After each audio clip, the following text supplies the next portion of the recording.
Welcome to Writer's Block. I'm Lisa Page. My guest tonight is Patricia Browning Griffith, author of the new novel, Supporting the Sky. Miss Griffith is also the author of 3 other novels, including The World Around Midnight, and she is a playwright as well. She is also the president of the Penn Faulkner Foundation. Though she was raised in Texas, she now lives in Washington, D.C.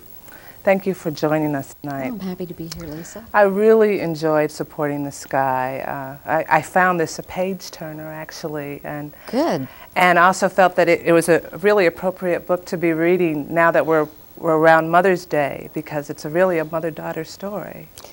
Well, that is certainly one way to look at it, yes. I guess the main story is about Rosemary and her daughter, Shelley. Right. Rosemary Kenny is the protagonist, right. and her daughter is 17? She's 16 she turned 17 actually during the course of the book.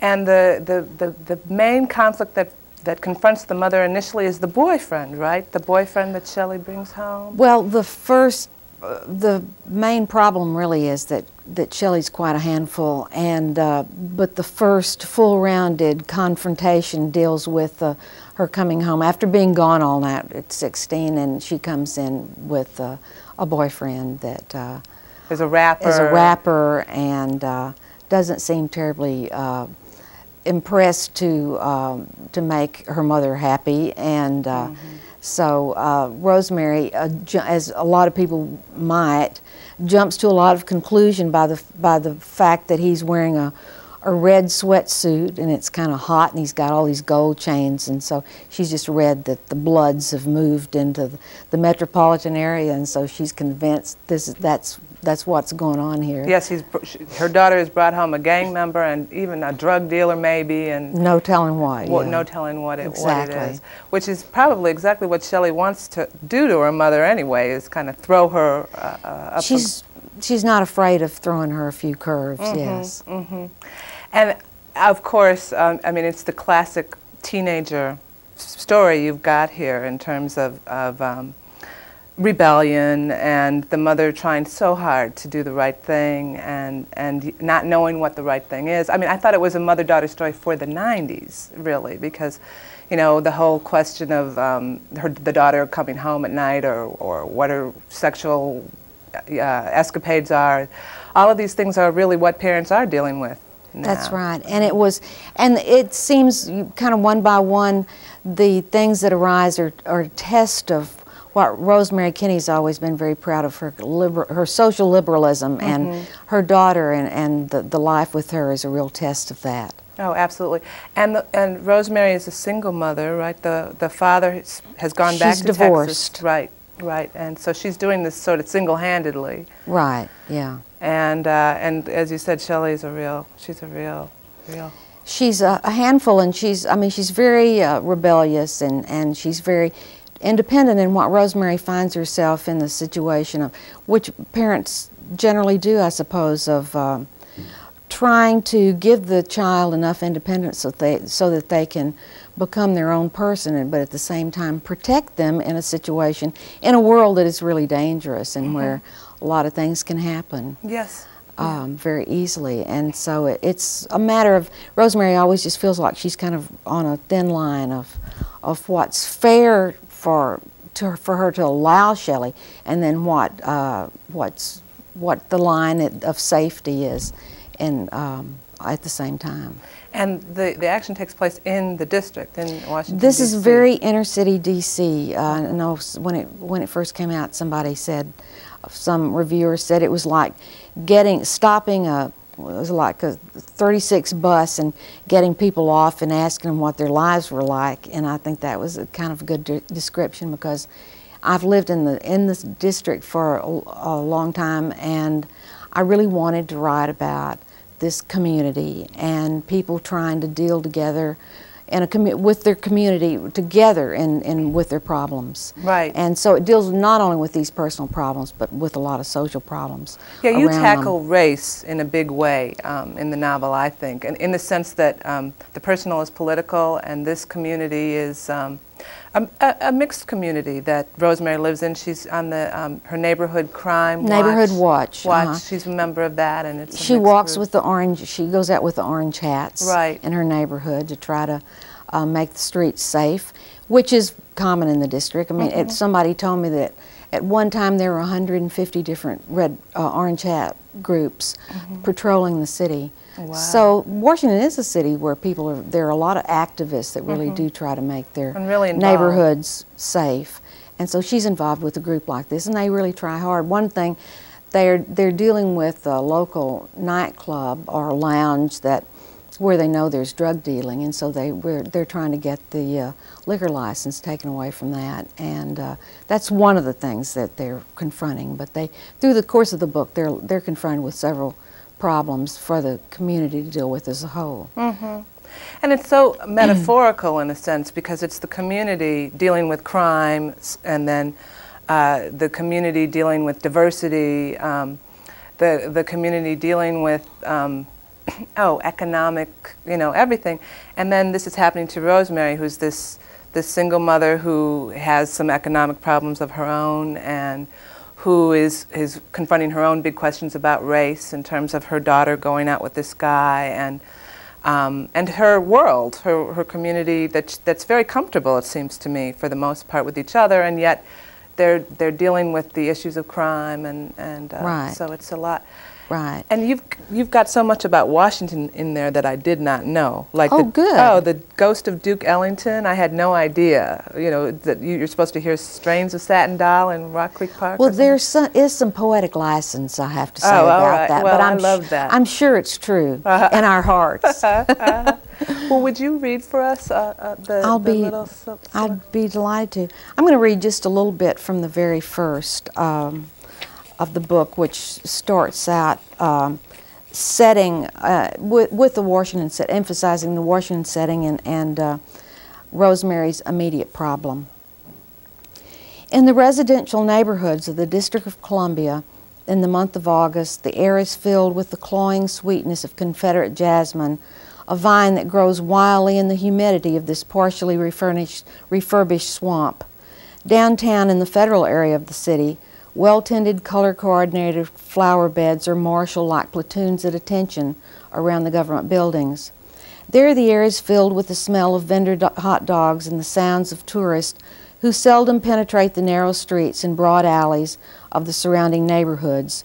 But that particular hot morning in late summer, I saw a bus of tourists when I went out to retrieve the newspapers off the steps of my old row house and see if there was any sign at all of my 16-year-old daughter, Shelley, lately of the partially bleached hair, paste-on fingernails, and nose ring, who'd failed to come home the night before from a trip to an amusement park in rural Virginia. I had spent the night waiting for a phone call or the slam of a car door followed by a key in the lock, all the while going through every possible catastrophe a parent might imagine. The mental images in Technicolor with sound had grown more vivid over the years. They seemed always hovering just outside my consciousness like a committed stalker on the periphery of my vision, but rather than some sign of Shelley, that morning there was only the surprise of the tour bus, hulkingly oversized for our street and moving slowly like an invading tank. Inside, the tourists were hidden behind dark tinted windows, gazing no doubt at the native, sighted there in front of her slightly tattered but gracious old Victorian townhouse, a vision of tousled disorder and a pink-flowered robe. It's great. It's really... Well, and that's the other thing about this book, is that it's certainly not told from a tourist perspective. It's an insider view of life here, of what it's like to be a person here. And one other subject, one of the many subjects you tackle, is the whole subject of public relations in Washington, D.C., because Rosemary's also with a public relations firm, and I wondered if you could talk a little bit about that, just your decision to... I wanted very much to present the basic regular city that was Washington, and a lot of people said they didn't know that just ordinary people lived in Washington. And what Rosemary does in Washington is not work for the federal government, as many people don't, but she works for a communications company, a PR firm that handles accounts and like most countries now, most countries have PR firms that represent them for our government, and so this PR firm that she works for begins to take over an account by a small government of a small island in the Caribbean, in the Lesser Antilles, and she feels that actually this is a very corrupt government, and so she has some moral strictures about handling this account. And the first thing they're supposed to do is she's supposed to be responsible for trying to bring tourism to this little country. And so part of the story is that she's confronted not only with these kind of challenges at home, but also what she really feels is improper and immoral. Immoral in her being asked to represent and to promote this country. And the whole way that the country is depicted in terms of these Caribbean immigrants was interesting to me in the sense of opportunity, because we talked a little bit about this earlier before we came on air, about how there's some people have a lot of opportunity, and then some people are shut out of opportunity, and the PR firm uses a Caribbean artist to That's right. to play up their glitz and glory of the country, and there's actually a shooting of a prime minister in the course of this. That's right. They get involved in, of course, the politics of the island. They necessarily would, and so she decides that one way she can promote this country without hurting her conscience as much as that she can have an art show for this native painter. And but this native painter, it turns out, is very involved as a revolutionary with the present government, and so that turns into quite a situation of chaos. But you're talking about the outsiders. I mean, and the artist is certainly in a certain way, and like so many of the Latin community that come here, and their lives are very difficult at first, and she does encounter this family of immigrants and who have worked their way up, and who have brought relatives in, and who are struggling to create these new lives for themselves. And then the other way that's presented is that she works with them, in the matter of race, she works with a black man that she's enormously fond of. They're very close friends. She calls him her best friend, and she wants very much to maintain this friendship during the kind of challenges or during the kind of tensions that they have in this, she has in this position, and he is working with her. And his situation is so different from the young man who is in love with her daughter, that her daughter is in love with, who is not so privileged and educationally and so on. The young man that walks in, the rapper that walks in the first day in the red sweatsuit, who has a great difficulty trying to find some kind of employment. And that's one of the things that the book goes into is just his plight of trying to find a proper job, which he really never does in the course of the book. Which I shouldn't say that, of course. But all along, the book is Rosemary checking out him, checking out the immigrants, checking out her daughter, herself, her own opportunities. The world is very. I mean, it's very much a moral question. She's always examining herself. Is she doing the right thing? And it's very. Very, very well put together. Well, thank you. Thank you very much. I really enjoyed it. So, so I really appreciate your being here tonight, and look forward to other things that come through for you. Unfortunately, that about exhausts our time for this edition. Thanks to Patricia Browning Griffith for joining us. Again, her new novel is Supporting the Sky, available at Chuck and Dave's bookstore in Tacoma Park. I'm Lisa Page, and this has been Writer's Block.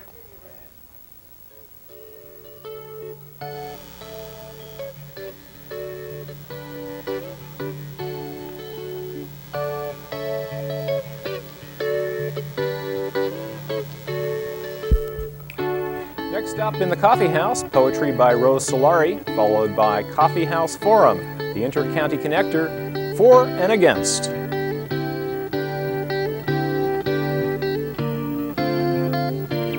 Hi, I'm Rose Solari, and I'm going to read a poem from my book, Difficult Weather. This is called Letter from Sligo Creek. Tonight, when I'm told of your heart attack at 26, from a drug you thought you could give up anytime you wanted, I buy a six-pack and drive to the creek. It's after midnight. I'm crouched by the bridge that Maple Avenue makes as it crosses over the water. Houses and grocery stores all dark up the hill to my right. On my left, apartments, a few still lit, and past them, the elementary school, post office, and subway. Over my head, bare branches arc up from both sides of the creek, the stars between them like freckles of light between the veins on the backs of your hands. If you were here with me, we could work our way down the 3-foot bank of stones and watch the water lick the inside curve of the tunnel. I might persuade you to cross the creek with me, rock by rock. And though the wind tonight would fight us, I would hold my arms out for balance while you press your fists deep in your pockets and tried to get over as fast as you could. I'm sure we'd come up on that other, darker side without falling. I'm sure we could drink to the yellow glow of this almost moon. If I were to call you and say, I'm praying for you, you'd laugh. And though you came to a party once with a bucket of roses, one for each girl, you don't like flowers for yourself. So I drop down to the edge of the water. The earth here is cold and hard as concrete, the water colder, and dip my fingers into its surface as though I believe that somewhere upstream a gentle needle gathers this night into your blood and carries from me to you the smells of dirt and air. The shiver of grass already crusted with dew no one else will see for hours. The sound the water makes, folding over again on itself and going on.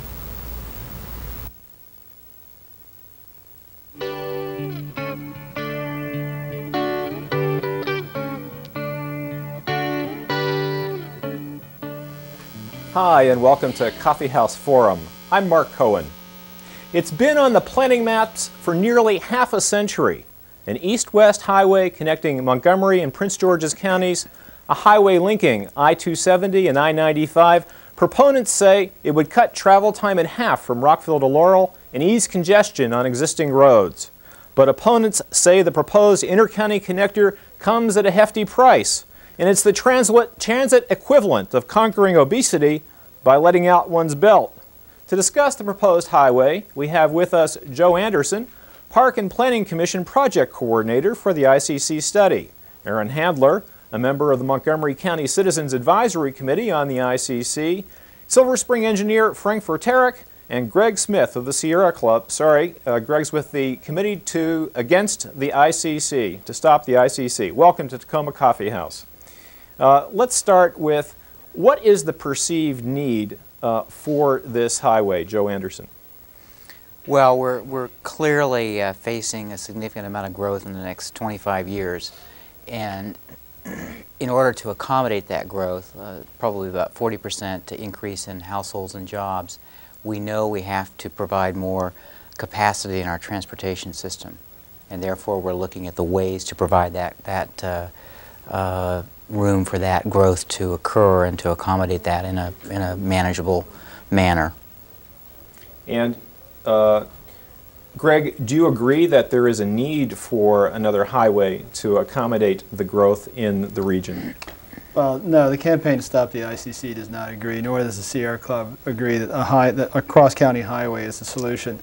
The campaign has actually proposed what we call an integrated alternative that deals with the problems at the root cause. One of our big problems is our master plans are sprawl-based, and the only way you can serve sprawl is with roads. And so we say, let's deal with the root cause and deal with some of the land use problems we have. Sprawl is killing us environmentally and fiscally. We would integrate that with expanded and improved public transit, including an east-west transit link between the two halves of the Red Line, improved pedestrian and bicycle access. We need compact, livable communities where people can have a choice of getting out of their cars, and they can take transit or bicycle or walk more readily than they can now. We think that's a better investment because the state highways' own studies within the ICC studies show that with or without the ICC, we're going to have gridlock conditions. So they know already off the bat that their alternatives don't work, and they have not modeled our alternative, which we think is superior based on some other studies, based on a study that was done in Portland that's fairly rigorous. There are a number of different possibilities out there, as I understand it. Why don't we look at what is considered to be the Cadillac model? It should be coming up on the monitor. This is the full highway between connecting Laurel and you can see it on the map now out to Rockville. Aaron Handler, you support this proposal. Why don't you explain why? Well, I think we're currently, the state and county, we're at a saturation point, trying to make improvements to east-west transportation needs. We've widened roads. We've changed the signaling timing on traffic lights. We've speeded up speed limits. To channel traffic onto arterials, we've added speed bumps. We've done a lot of these things, and it's still not enough. And the ICC is the last resort after all of these activities have been performed, and it's only going to get worse as more and more cars are stuck in traffic. Air pollution increases. Now, the statement about the ICC causing sprawl is sort of a red herring. The ICC will not cause sprawl. The ICC would pass through areas that are protected from development, like parkland and wetland. It would also pass through areas that are already developed, like Longmead Crossing. It's already developed. There won't be additional sprawl because there's no place to put sprawl along the ICC routes.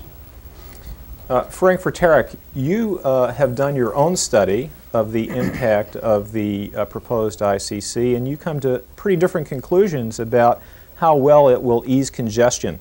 Well, sure, I've come to a much different conclusion than the DEI study.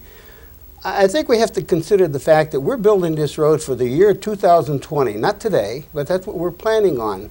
The Park and Planning Commission and the DEIS staff is assuming there's going to be a 76% increase in traffic, except the county law says we're not going to permit any more than 13%. This is a county law, and county law has preference over the DEIS. Now, Joe Anderson is part of the Park and Planning Commission. He's bound by the Adequate Public Facilities Ordinance. So on the one side, he's supporting something that's contrary to county law, and the other side, he's supporting something that's contrary to county law. So he can't be on both sides of the fence. Which side of the fence are you on, Joe? Well, interestingly, probably about half of the amount of growth that we have projected to the year 2020 is already approved. It's already in the pipeline, as we say. So we have problems out there today in terms of our transportation system, and much of the development that we project to happen in the future that we need to accommodate is already approved. We do have an adequate public facilities ordinance, and we do have to manage the timing of that development with the public facilities. But this is never, it's never in perfect unison. And as development comes in for approval, we typically look at the things that can be done in conjunction with that development to provide improvement to the network of transportation facilities around that development to accommodate it. So certainly we are evaluating these developments as they come in and looking at what can be done to accommodate and provide the capacity for those developments, but we're also looking at the bigger picture in the larger system. And you were saying that the larger picture involves the year 2020 and projecting ahead.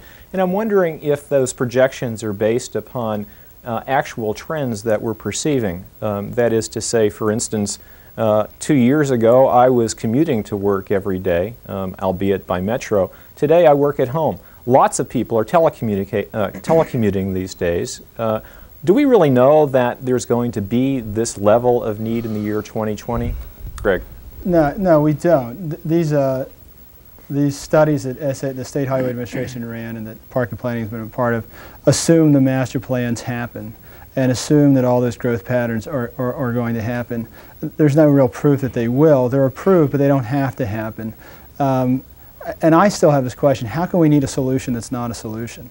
I mean, Park and Planning and State Highway are members of the ICC study team, and they know that with or without the ICC, the Beltway is gridlocked in the year 2020. With or without the ICC, roughly 50 intersections that they studied in the county are gridlocked. That means each will be carrying at least 20% more traffic than they're designed to carry. This is a $1.1 billion highway, interstate scale highway, that will be part of an eventual outer Beltway, rammed through dozens of communities, including one that Aaron mentioned, Longmead, where homes would be within yards of this highway, rammed through 6 major stream valley parks, including... Now that would be if we go for the Cadillac plan, but there is a mid-county alternative which is slightly shorter as well, isn't that right, Aaron Handler? There is, but it has traffic lights. It's a grade, it's at grade level, and it's not a limited access road facility. As it passes each intersection, there'll be a traffic light. It's not much of a solution. It's just an additional route that goes from one end to the other with traffic lights all along. It's sort of put together at the last minute, but it's not the way it should be done. What we need is an arterial roadway with no traffic lights going from one end of the county to the other in 20 minutes. 25 minutes or less. Do we have any reason that we need to get from one side of the county to the other in 20 minutes or less? Absolutely not. According to the Council of Government figures, for example, there's about 250,000 people in the Gaithersburg area who will make 250,000 daily trips. Out of that, only maybe 5,000 will go into the other side. But I would like to comment when you asked earlier, is there a need? You know, when you project a need, you do a calibration kind of a thing. And for example, one of the calibrations they conducted was they said that the screen line, which is east-west traffic going up and down, let's say I-270 or George Avenue, is within 1.4%, or generally within 4%. But when you look at the individual roads, we have a variation from minus 80% to plus 200%. But when you add them up average, gee, we're getting about within 4%. Well, you know what kind of situation that is when you take these wide range of errors and then say, I have a real nice thing. It's just the projections aren't there, and they're erroneous as all get out. They don't even compare with the county traffic counts. They use something else that nobody knows about. I'd like to bring up right now this map we have that shows the green space that will be traversed by the proposed ICC, and have Joe Anderson. That's not actually the map that we want. We want the one with the green space. It will be the next one, the tape sequence, I believe. And I'd like you to comment when you see this map on what particular areas are affected and whether you see a real danger to green space and parks posed by the ICC. Go ahead. Well, if it's not up, go ahead. And just well, we have about 28,000 acres of park in Montgomery County. We're blessed with the fact that we have the continuous stream valley park system, which means we've, over the years, set aside the streams and park systems so that no matter which way you go in the county, you have to cross parks, you have to cross the streams. And we also have a master plan of transportation, which, similar to the master plan of parks, has identified where we should have our future transportation systems also crossing the county. And so no matter where we take the transportation systems, whether it's a highway or a transitway, we are inevitably going to be crossing parks. So we have this situation that we have to look at very carefully in terms of deciding if we indeed want to implement those proposals and cut across those parks. There clearly will be impacts and implications that we have to look at. Greg, I gather you think that there are pretty serious implications and impacts that we have to look at. Sure. Moving east to west, we would cross Mill Creek, Stream Valley Park, Rock Creek Park twice, Northwest Branch, Paint Branch, Little Paint Branch, and Indian Creek. There's a specific tract of forest in the Mill Creek, Rock Creek confluence area that the Maryland Department of Natural Resources has designated as worthy of special protection because of the biodiversity in there. You can find 11 out of the state's 20 native species of oaks, endangered plants, et cetera, et cetera. The plan for this road is to keep it relatively flat, and in some cases to trench rather than go peak to peak. Now, Rock Creek Park has bedrock, So it may be that State Highway is contemplating blasting notches in the hills in Rock Creek Park and some of our other parks. Paint Branch has a Good Hope tributary, which is one of the healthiest streams in the region, and the only one that supports a self-sustaining trout population, good indicator of quality. Paint Branch, Northwest Branch, Little Paint, Indian Creek are all headwaters to the Anacostia River. We're spending millions to try to bring back the Anacostia by restoring the lower Anacostia, and here we are contemplating ramming an interstate highway through the headwaters. It just makes absolutely no sense. And again, there's this presumption that we need a highway when in fact they can't prove that it works or that we actually need it. It's just because it's been in the master plans, that means it's a 1950s idea here on the verge of the 21st century. I'm afraid we've arrived at our terminal for this edition of Coffee House Forum. Thanks to our guests, Joe Anderson, Frank Vrataric, Greg Smith, and Aaron Handler for joining us. So till next time, and even thereafter, I'm Mark Cohen for Tacoma Coffee House.